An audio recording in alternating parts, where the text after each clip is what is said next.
SIT ಅಧಿಕಾರಿಗಳು ನಿರಂತರವಾಗಿ ಧರ್ಮಸ್ಥಳದ ತಲೆಬುರುಡೆ ಪ್ರಕರಣದಲ್ಲಿ ಅಲ್ಲಿ ತನಿಖೆಯನ್ನು ಮಾಡಿದರು. ಅದಾದ ನಂತರ ಮುಂದುವರೆದು ನಾವು ಗಮನಿಸ್ತಾ ಹೋದಂಗೆ ಅಲ್ಲಿ ಯಾವುದೇ ತಲೆಬುರುಡೆಗಳು ಆತ ಹೇಳಿರುವಂಥ ಜಾಗದಲ್ಲಿ ಪತ್ತೆ ಆಗಲಿಲ್ಲ. 6 ಗುರುತಿಸಿದ ಜಾಗವನ್ನು ಬಿಟ್ಟರೆ 6ನೇ ಪಾಯಿಂಟನ್ನು ಬಿಟ್ಟರೆ ಈಗ ಎಸ್ಐಟಿ ಅಧಿಕಾರಿಗಳು ಇದರ ಸತ್ಯಾಸತ್ಯತೆಯನ್ನು ಸೂಕ್ಷ್ಮವಾಗಿ ಗಮನಿಸ್ತಾ ಹೋದಂಗೆ ಈ ವ್ಯಕ್ತಿ ನಿಗೂಢ ವ್ಯಕ್ತಿ ಸುಳ್ಳು ಹೇಳ್ತಿದ್ದಾನ ಅನ್ನುವ ಅನುಮಾನ ಮೂಡೋದಕ್ಕೆ ಇವರಿಗೆ ಶುರುವಾಗಿದೆ. ಯಾಕಂತ ಹೇಳಿದರೆ ಆತ ಹೇಳಿರುವಂಥ ಜಾಗದಲ್ಲಿ ಏನೂ ಕೂಡ ಪತ್ತೆ ಆಗದೆ ಇರೋದ್ರಿಂದಾಗಿ, ಎಷ್ಟೇ ಅಗೆದರೂ ಕೂಡ ಅಲ್ಲಿ ಯಾವುದೇ ಕಳೆಬರ ಸಿಗದೇ ಇರೋದ್ರಿಂದಾಗಿ ಈ ನಿಟ್ಟಿನಲ್ಲಿ ಎಸ್ಐಟಿ ಅಧಿಕಾರಿಗಳು ತಮ್ಮ ತನಿಖೆಯನ್ನು ಇಲ್ಲಿಗೆ ಕೈ ಬಿಡ್ತಾರಾ, ಬೇರೆ ಆಯಾಮದಲ್ಲಿ ತನಿಖೆಯನ್ನು ಮಾಡ್ತಾರಾ? ಈ ನಿಗೂಢ ವ್ಯಕ್ತಿ ಈತ ಸುಳ್ಳು ಹೇಳಿದ್ದಾನೆ ಅನ್ನೋದಾದರೆ ಆತನ ವಿರುದ್ಧ ಯಾವ ಕ್ರಮವನ್ನು ತೆಗೆದುಕೊಳ್ತಾರೆ? ಆತ ಏನು ಮಾಡೋದಕ್ಕೆ ಹೊರಟಿದ್ದ? ಧರ್ಮಸ್ಥಳದಲ್ಲಿ ಎಸ್ಐಟಿ ತನಿಖೆ ಮುಗೀತಾ? ಹಾಗಾದರೆ ಧರ್ಮಸ್ಥಳದ ವಿರುದ್ಧ ಅಪಪ್ರಚಾರ ಇದು ಷಡ್ಯಂತ್ರನ? ಎಸ್ಐಟಿ ತನಿಖೆಯಿಂದ ಹಿಂದೆ ಸರಿತಾ ಸರ್ಕಾರ? ಎಸ್ಐಟಿ ತನಿಖೆ ಸಾಕು ಅಂತಿದ್ದಾರಾ ಸಿಎಂ ಹಾಗೆ ಡಿಸಿಎಂ? ನಿಗೂಢ ವ್ಯಕ್ತಿ ಬಗ್ಗೆ ಸರ್ಕಾರಕ್ಕೆ ಅನುಮಾನ ಏನಾದರೂ ಶುರುವಾಗಿದೆಯಾ? ಷಡ್ಯಂತ್ರ ನಡೀತಿದೆ ಅನ್ನೋದನ್ನ ಸರ್ಕಾರವೇ ಒಪ್ಪಿಕೊಂಡಿದೆ. ಡಿ.ಕೆ. ಶಿವಕುಮಾರ್ ಅವರೇ ಮೊನ್ನೆ ಮಾತಾಡ್ತಾ ಹೇಳಿದ್ದಾರೆ. ಹಾಗಾದ್ರೆ ಎಸ್ಐಟಿ ಅಧಿಕಾರಿಗಳ ತನಿಖೆ ಮುಗಿಯುತ್ತಾ? ಇಷ್ಟು ದಿನಗಳ ಕಾಲ ಅವರಿಗೆ ಏನು ಸಿಕ್ತು, ಏನು ಸಿಕ್ಕಿಲ್ಲ? ತನಿಖಾ ವರದಿ ಏನು? ಅಂತಿಮ ರಿಪೋರ್ಟ್ ಏನು?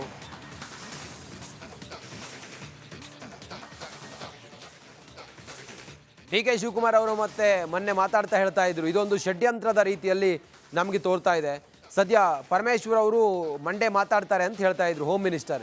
ಸದ್ಯ ಸರ್ಕಾರಕ್ಕೂ ಕೂಡ ಈ ಎಲ್ಲ ಮಸಲತ್ತು ಅಥವಾ ಈ ಎಲ್ಲ ಕೂಡ ಅನುಮಾನಗಳು ಬಹುಶಃ ಅರ್ಥ ಆಗಿದೆ ಅಂತ ಅನ್ಸುತ್ತೆ. ಈ ಕಾರಣದಿಂದ ಅಂತ ಅನ್ಸುತ್ತೆ. ಬಹುಶಃ ಇದು ಮುಂದಿನ ಹಂತದಲ್ಲಿ ಇಲ್ಲಿಗೆ ನಿಂತೋದ್ರೂ ಕೂಡ ಆಶ್ಚರ್ಯ ಪಡಬೇಕಾಗಿಲ್ಲ.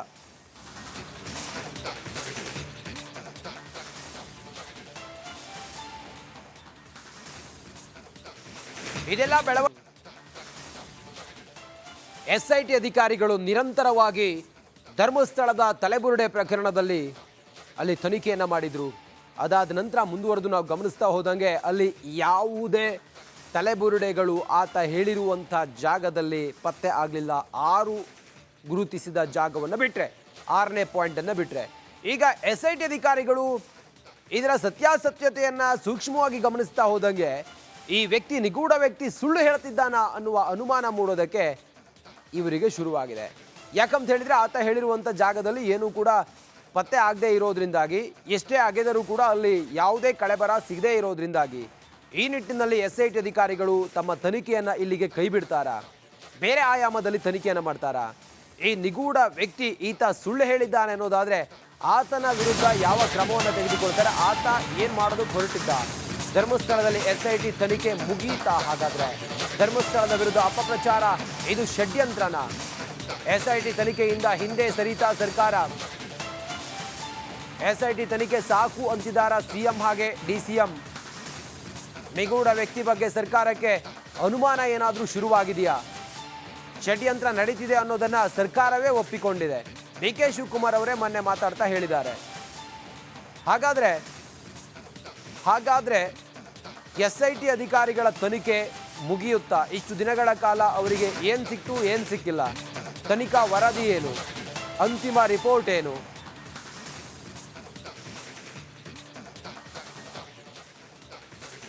ಡಿ.ಕೆ. ಶಿವಕುಮಾರ್ ಅವರು ಮತ್ತೆ ಮೊನ್ನೆ ಮಾತಾಡ್ತಾ ಹೇಳ್ತಾ ಇದ್ರು, ಇದೊಂದು ಷಡ್ಯಂತ್ರದ ರೀತಿಯಲ್ಲಿ ನಮಗೆ ತೋರ್ತಾ ಇದೆ.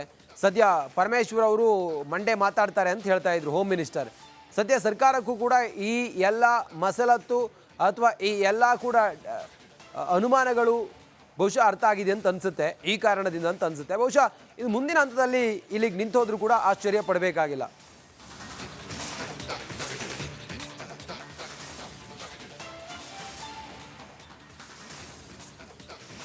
ಇದೆಲ್ಲ ಎಸ್ಐಟಿ ಅಧಿಕಾರಿಗಳು ನಿರಂತರವಾಗಿ ಧರ್ಮಸ್ಥಳದ ತಲೆಬುರುಡೆ ಪ್ರಕರಣದಲ್ಲಿ ಅಲ್ಲಿ ತನಿಖೆಯನ್ನು ಮಾಡಿದರು.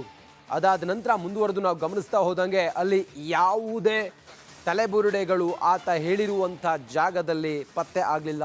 6 ಗುರುತಿಸಿದ ಜಾಗವನ್ನು ಬಿಟ್ಟರೆ 6ನೇ ಪಾಯಿಂಟನ್ನು ಬಿಟ್ಟರೆ ಈಗ ಎಸ್ಐಟಿ ಅಧಿಕಾರಿಗಳು ಇದರ ಸತ್ಯಾಸತ್ಯತೆಯನ್ನು ಸೂಕ್ಷ್ಮವಾಗಿ ಗಮನಿಸ್ತಾ ಹೋದಂಗೆ ಈ ವ್ಯಕ್ತಿ ನಿಗೂಢ ವ್ಯಕ್ತಿ ಸುಳ್ಳು ಹೇಳ್ತಿದ್ದಾನ ಅನ್ನುವ ಅನುಮಾನ ಮೂಡೋದಕ್ಕೆ ಇವರಿಗೆ ಶುರುವಾಗಿದೆ. ಯಾಕಂತ ಹೇಳಿದ್ರೆ ಆತ ಹೇಳಿರುವಂಥ ಜಾಗದಲ್ಲಿ ಏನೂ ಕೂಡ ಪತ್ತೆ ಆಗದೆ ಇರೋದ್ರಿಂದಾಗಿ, ಎಷ್ಟೇ ಅಗೆದರೂ ಕೂಡ ಅಲ್ಲಿ ಯಾವುದೇ ಕಳೆಬರ ಸಿಗದೇ ಇರೋದ್ರಿಂದಾಗಿ ಈ ನಿಟ್ಟಿನಲ್ಲಿ SIT ಅಧಿಕಾರಿಗಳು ತಮ್ಮ ತನಿಖೆಯನ್ನು ಇಲ್ಲಿಗೆ ಕೈ ಬಿಡ್ತಾರಾ, ಬೇರೆ ಆಯಾಮದಲ್ಲಿ ತನಿಖೆಯನ್ನು ಮಾಡ್ತಾರಾ? ಈ ನಿಗೂಢ ವ್ಯಕ್ತಿ ಈತ ಸುಳ್ಳು ಹೇಳಿದ್ದಾನೆ ಅನ್ನೋದಾದರೆ ಆತನ ವಿರುದ್ಧ ಯಾವ ಕ್ರಮವನ್ನು ತೆಗೆದುಕೊಳ್ತಾರೆ? ಆತ ಏನು ಮಾಡೋದಕ್ಕೆ ಹೊರಟಿದ್ದ?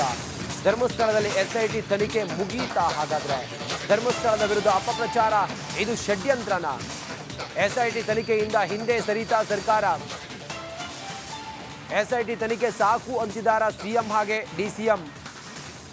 ನಿಗೂಢ ವ್ಯಕ್ತಿ ಬಗ್ಗೆ ಸರ್ಕಾರಕ್ಕೆ ಅನುಮಾನ ಏನಾದರೂ ಶುರುವಾಗಿದೆಯಾ?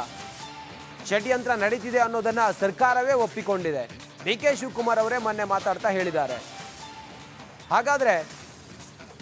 ಹಾಗಾದ್ರೆ SIT ಅಧಿಕಾರಿಗಳ ತನಿಖೆ ಮುಗಿಯುತ್ತಾ? ಇಷ್ಟು ದಿನಗಳ ಕಾಲ ಅವರಿಗೆ ಏನು ಸಿಕ್ತು, ಏನು ಸಿಕ್ಕಿಲ್ಲ? ತನಿಖಾ ವರದಿ ಏನು? ಅಂತಿಮ ರಿಪೋರ್ಟ್ ಏನು?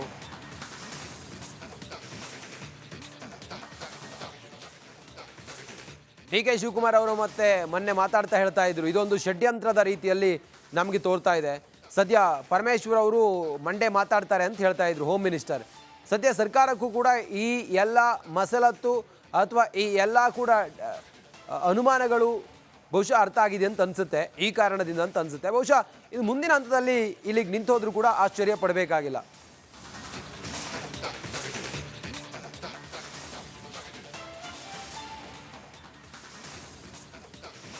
ಇದೆಲ್ಲ SIT ಅಧಿಕಾರಿಗಳು ನಿರಂತರವಾಗಿ ಧರ್ಮಸ್ಥಳದ ತಲೆಬುರುಡೆ ಪ್ರಕರಣದಲ್ಲಿ ಅಲ್ಲಿ ತನಿಖೆಯನ್ನು ಮಾಡಿದರು. ಅದಾದ ನಂತರ ಮುಂದುವರೆದು ನಾವು ಗಮನಿಸ್ತಾ ಹೋದಂಗೆ ಅಲ್ಲಿ ಯಾವುದೇ ತಲೆಬುರುಡೆಗಳು ಆತ ಹೇಳಿರುವಂಥ ಜಾಗದಲ್ಲಿ ಪತ್ತೆ ಆಗಲಿಲ್ಲ.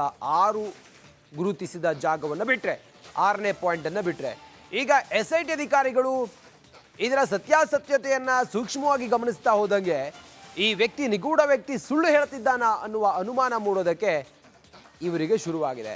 ಯಾಕಂತ ಹೇಳಿದರೆ ಆತ ಹೇಳಿರುವಂಥ ಜಾಗದಲ್ಲಿ ಏನೂ ಕೂಡ ಪತ್ತೆ ಆಗದೆ ಇರೋದ್ರಿಂದಾಗಿ, ಎಷ್ಟೇ ಅಗೆದರೂ ಕೂಡ ಅಲ್ಲಿ ಯಾವುದೇ ಕಳೆಬರ ಸಿಗದೇ ಇರೋದ್ರಿಂದಾಗಿ ಈ ನಿಟ್ಟಿನಲ್ಲಿ SIT ಅಧಿಕಾರಿಗಳು ತಮ್ಮ ತನಿಖೆಯನ್ನು ಇಲ್ಲಿಗೆ ಕೈ ಬಿಡ್ತಾರಾ, ಬೇರೆ ಆಯಾಮದಲ್ಲಿ ತನಿಖೆಯನ್ನು ಮಾಡ್ತಾರಾ? ಈ ನಿಗೂಢ ವ್ಯಕ್ತಿ ಈತ ಸುಳ್ಳು ಹೇಳಿದ್ದಾನೆ ಅನ್ನೋದಾದರೆ ಆತನ ವಿರುದ್ಧ ಯಾವ ಕ್ರಮವನ್ನು ತೆಗೆದುಕೊಳ್ತಾರೆ? ಆತ ಏನು ಮಾಡೋದಕ್ಕೆ ಹೊರಟಿದ್ದ? ಧರ್ಮಸ್ಥಳದಲ್ಲಿ SIT ತನಿಖೆ ಮುಗೀತಾ? ಹಾಗಾದ್ರೆ ಧರ್ಮಸ್ಥಳದ ವಿರುದ್ಧ ಅಪಪ್ರಚಾರ ಇದು ಷಡ್ಯಂತ್ರನ? SIT ತನಿಖೆಯಿಂದ ಹಿಂದೆ ಸರಿತಾ ಸರ್ಕಾರ? SIT ತನಿಖೆ ಸಾಕು ಅಂತಿದ್ದಾರ CM ಹಾಗೆ DCM?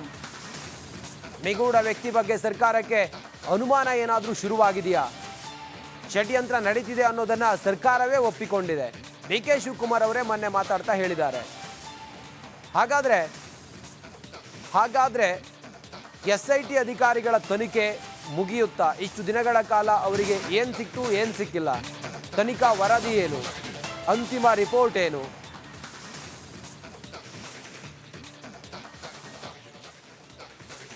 DK ಶಿವಕುಮಾರ್ ಅವರು ಮತ್ತೆ ಮೊನ್ನೆ ಮಾತಾಡ್ತಾ ಹೇಳ್ತಾ ಇದ್ರು, ಇದೊಂದು ಷಡ್ಯಂತ್ರದ ರೀತಿಯಲ್ಲಿ ನಮಗೆ ತೋರ್ತಾ ಇದೆ. ಸದ್ಯ ಪರಮೇಶ್ವರ್ ಅವರು ಮಂಡೇ ಮಾತಾಡ್ತಾರೆ ಅಂತ ಹೇಳ್ತಾ ಇದ್ರು, ಹೋಮ್ ಮಿನಿಸ್ಟರ್.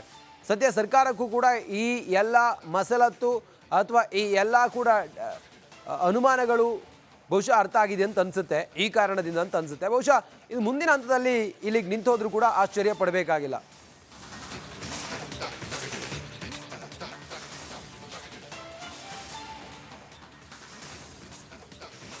ಇದೆಲ್ಲ